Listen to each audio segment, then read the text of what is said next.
Bulletin में आपका बहुत स्वागत है। मैं हूं आपके साथ विभा उपाध्याय और बड़ी खबर लखीसराय से, जहां पर सड़क हादसे में मौत के बाद आक्रोशित लोगों ने जमकर हंगामा किया है।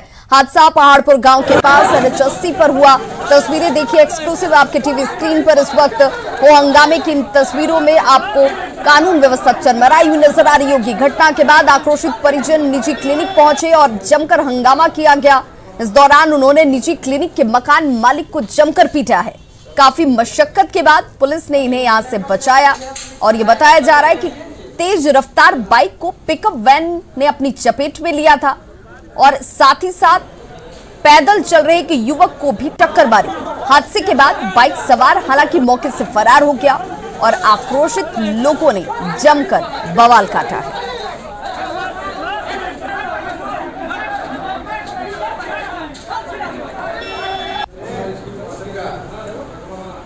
और सहयोगी राकेश हमारे साथ इस वक्त फोन लाइन पर ज्यादा जानकारी के साथ जुड़ गए हैं। राकेश, फिलहाल क्या स्थिति है और आखिर मकान मालिक के ऊपर हाथ साफ करने के पीछे का मकसद क्या था? अगर वहां पर लोग पहुंचे थे तो डॉक्टर को दिखाने की बजाय मकान मालिक के साथ पिटाई क्यों की गई?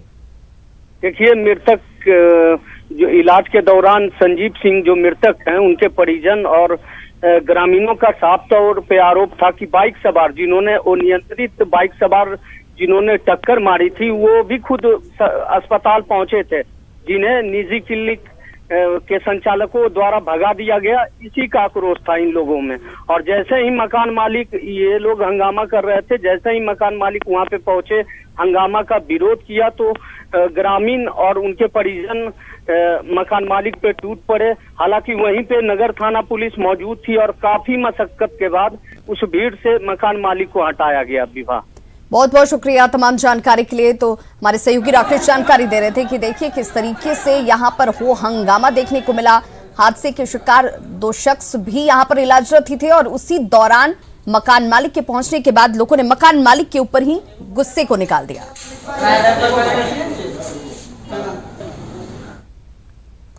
मधुबनी में भीषण सड़क हादसे में 3 लोगों की मौत हो गई। हादसा झंझारपुर ओपी थाना इलाके के पिपरौलिया के पास NH57 पर हुआ।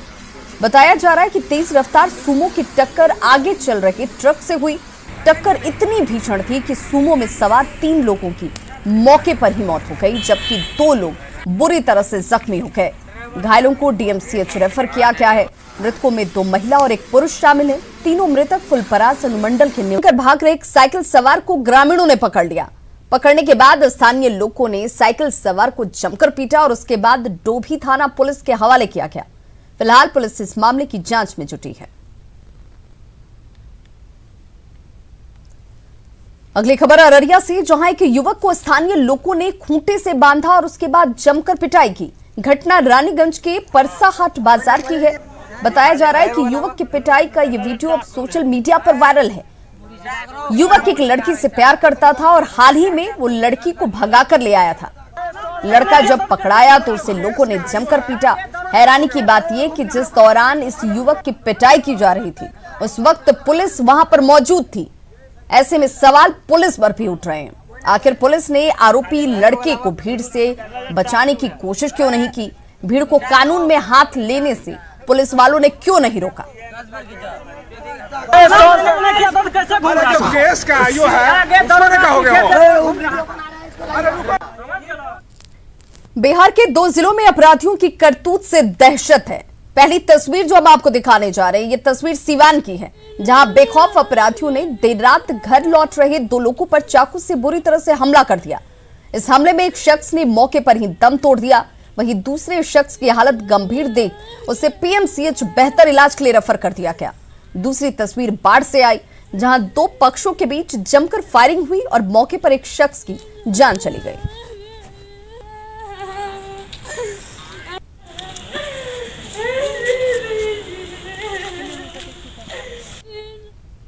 सीरा में नायक पद पर तैनात गया के अलीपुर के किस्पा गांव निवासी रोशन कुमार वीर गति को प्राप्त हुए हैं। सूचना मिलने के बाद उनके गांव में मातमी सन्नाटा पसर गया। LAC पर चल रही तनातनी के बीच वे अपने साथियों के साथ अरुणाचल प्रदेश के बॉर्डर इलाके में जा रहे थे, जहां उनकी गाड़ी 4000 फीट नीचे जा गिरी। इस दुर्घटना में रोशन कुमार शहीद हो गए। शहीद रोशन कुमार की शादी 2015 में हुई थी। इस साल मार्च में रोशन अपने घर आए थे कि अपने शहादत दी है, कुर्बानी दी व्यवस्था ने। खगड़िया में नदियों के जलस्तर में कमी तो आई है, लेकिन इसके बाद भी बाढ़ पीड़ित लोगों की परेशानी कम होती नजर नहीं आ रही। खगड़िया के बलुआसी बस स्टैंड के पास जो तस्वीर आप देख रहे हैं, ये उसी बस स्टैंड के पास की है, जहां पर स्थिति एकदम नारकीय जैसी है। काफी दिनों से बाढ़ का पानी यहां पर जमा है और लोग अब इस वजह से बीमारियों के खतरे से परेशान हैं। जमा पानी से बदबू आ रही है। आसपास के लोगों का यहां पर रहना और जीना दूभर हो गया है। लोगों की ये शिकायत है कि लाख गुहार के बावजूद भी उनकी सुध लेने वाला कोई नहीं है।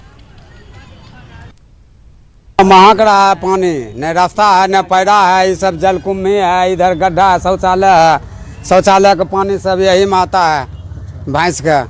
बीमारी आ जाएगा। अभी जैसे बीमारी फैल रहा है उसी तरह कहीं फैल जाए तो फिर पूरा मोहल्ला खराब एक आदमी से फैल जाएगा। पानी मिलता है कहाँ? सरकारी पानी कुछ कोई शुद्ध पानी नहीं मिल रहा है। चापाकल डूबा हुआ है और जो उगा है थोड़ा बहुत वही पी रहे हैं।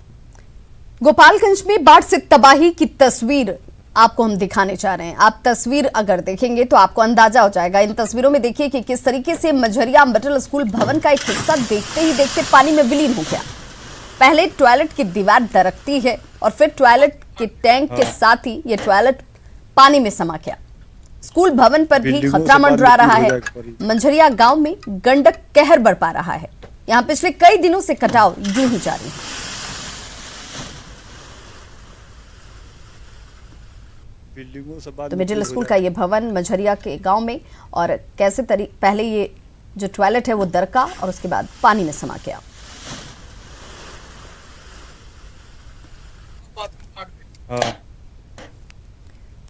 रघुवंश प्रसाद सिंह का पार्थिव शरीर उनके गांव पहुंच चुका है। उनके अंतिम दर्शन के लिए हजारों की भीड़ नजर आ रही है। क्या बच्चे और क्या बुजुर्ग, महिलाएं भी उनके अंतिम दर्शन के लिए यहां पर उमड़ पड़ी हैं। इस दौरान लोगों ने नम आंखों से इन्हें याद किया। लोकप्रिय गरीबों के नेता रघुवंश प्रसाद सिंह का पार्थिव शरीर जो है उनके पैतृक गांव जो है वो आया है और वैशाली गढ़ ये जगह है जहां पे देख सकते हैं कि उनके अंतिम दर्शन के लिए यहां पे उनके पार्थिव शरीर को लाया गया है। बड़ी संख्या में यहां पे जनसैलाब उमड़ा है। हर लोग चाहता है कि अपने लोकप्रिय नेता रघुवंश प्रसाद सिंह का अंतिम दर्शन करे और यही वजह है कि क्या बच्चे क्या बूढ़े सभी जो है वो इस अंतिम यात्रा में जो है शव यात्रा रघुवंश बाबू का उसमें शामिल होने शरीक होने यहाँ आया है। और सभी जो है नम आंखों से अपने रघुवंश बाबू को जो इनके लिए ही जीते थे, जिया करते थे। कहा जाता है कि रघुवंश प्रसाद सिंह ने पूरी उम्र जो है वो गरीबों के लिए समर्पित की। जो लोग हैं उनके कैसे सुविधाएं मिली इसको लेकर के उन्होंने राजनीति करने का काम किया। मनरेगा जो है सबसे बड़ा उदाहरण है कि रघुवंश प्रसाद जो है वो चाहते थे, रघुवंश सिंह चाहते थे कि गरीब गुरबे जो है उनके हाथ में भी रोजगार हो, वो एक रोटी के लिए मोहताज ना हो। और इसी वजह से उन्होंने मनरेगा जैसे योजना लाने का काम किया। और अब जब उनका यहाँ पे देहांत हो चुका है तो देखिए उनको अंतिम दर्शन करने के लिए कैसे लोग जो है यहाँ पे उमड़े हैं। सभी जो है वो चाहते हैं कि अपने लोकप्रिय नेता रघुवंश प्रसाद सिंह की अंतिम दर्शन करें। ये तो हमको मन में विचार ही नहीं था कि इतना जल्दी जा पाएंगे। कुछ दिन पहले तो एम्स में गए थे तो ये तो हम लोग का अनुमान नहीं था कि ये नौबत आएगी, लेकिन अब भगवान की कृपा था जो ये लोग दिन हमको देखना पड़ रहा है। इस धरती का अंतिम ओरिजिनल गांधी आज चले गए। देश में फिर ऐसे ईमानदार, समाजवादी और बेबाक बात करने वाले ऐसे गांधी अब नहीं रहे। ये देख सकते हैं कि ये पूरा गांव जो है ये उमड़ा है। यहाँ महिलाओं की भीड़ देखिए किस तरह से महिलाएं जो है अपने घर के कामकाज को छोड़ करके यहाँ आई हैं। जो कहा जा रहा है कि जैसे ही इस गांव के लोगों को जानकारी मिली कि मैं जो रघुवंश बाबू नहीं रहे, इस गांव की अगर बात कर ली जाए, आसपास के गांव की जो है वो चूल्हा तब से नहीं जला जब ये समाचार इस गांव में आया, ये खबर इस गांव में आई। तमाम जो लोग हैं वो अपने नम आँखों से रघुवंश प्रसाद सिंह को आखिरी विदाई देने आए हैं, श्रद्धांजलि देने आए हैं, श्रद्धा सुमन इन्होंने अर्पित किया है। और कहीं ना कहीं रघुवंश प्रसाद सिंह को लेकर के जो समर्पण है, जो रघुवंश प्रसाद सिंह इन लोगों के लिए समर्पित थे, आज वो समर्पण रघुवंश प्रसाद सिंह के लिए यहाँ ये आखिरी शव यात्रा में सामने निकल कर आई है। कैमरा पर्सन नीलमणि के साथ अमित कुमार, वैशाली। आरजेडी से राज्यसभा सांसद मनोज झा ने एनडीए को रघुवंश प्रसाद सिंह की चिट्ठी पर सियासत नहीं करने की सलाह दी है और कहा कि रघुवंश और लालू के रिश्ते विवादों से परे हैं, इस पर सियासत नहीं होनी चाहिए। ये कौन लोग हैं? इंसान हैं या नहीं है, या इंसान के वेश में कुछ और है? लालू जी का खत पढ़ लें, उनके खत के जवाब में समझ में आ जाएगा कि इस रिश्ते की बुनियाद सीमेंट बालू से नहीं है, गाड़े से नहीं है, खून पसीने से रिश्ते की बुनियाद है। कमाल के लोग हैं ना। मैं तो इस तरह की जो टिप्पणी कर रहे हैं वो किसी दुखद मृत्यु का उनके अंदर वो मानवीय संवेदना ही नहीं कि आदर कर पाए। रघुवंश बाबू को मैं जानता हूं 30 सालों से, 40 साल से ज़्यादा से, और वो साधु संत प्रकृति के आदमी थे और जहां थे वहां मजबूती से थे। कई बार बात होती थी। इधर एक सप्ताह पहले मैं एम्स गया था और लंबी चर्चा हुई थी। उसमें भी वो नीतीश जी की बुराई कर रहे थे, मोदी सरकार की बुराई कर रहे थे और लालू जी की तरफदारी कर रहे थे। तो ऐसा हो नहीं सकता है कि सडनली जब वो आईसीयू में चले जाएं और इस तरह का जो चिट्ठी प्रकरण है इसकी घोर निंदा होनी चाहिए। मैंने पहले भी कहा था कि ये जबरदस्ती चिट्ठी लिखवाया गया है। रघुवंश प्रसाद के खत पर सियासत लगातार जारी है। आरजेडी जहां इसे सत्ता पक्ष की साजिश करार दे रही है, वहीं जेडीयू बीजेपी ने सवाल उठाने वालों की सोच को ही बर्बादी वाली सोच बताया है। का मामला है और कहीं न कहीं इसमें लोग राजनीति कर रहे हैं। जो सत्ता पक्ष के लोग हैं कहीं न कहीं इसमें राजनीति कर रहे हैं। कोई आईसीयू में रह के चिट्ठी थोड़े ही लिख सकता था। रघुवंश बाबू नीचे बात कर ही नहीं सकते हैं। रघुवंश बाबू बिना बाबू लालू प्रसाद यादव के बिना संबोधित करने वाले व्यक्तित्व है ही नहीं, वो लिख ही नहीं सकते हैं। राष्ट्रीय जनता दल के नेताओं द्वारा अमर्यादित टिप्पणी लज्जा नहीं लगता है? जब तक जीवित थे उनकी सुध नहीं ले रहे थे और उन्होंने अपनी भावना दुनिया के पहले लोकतंत्र वैशाली के प्रति किया। उन्होंने इस संदर्भ में अपनी बातें रखी, उसके बाद अनर्गल टिप्पणी कर रहे हैं। तो लालू जी ने जो पत्र लिखा, तो लालू जी के ज्ञान को भी चुनौती दो। सादगी और उच्च विचार के प्रतीक थे। उनको एक लोटा पानी समुद्र में बताकर फेंकने की बात तेज प्रताप ने की। जीते जी तो बेइज्जत किया, अब मरने के बाद उनकी विद्वता को, उनकी लेखनी पर सवाल उठा रहे हैं।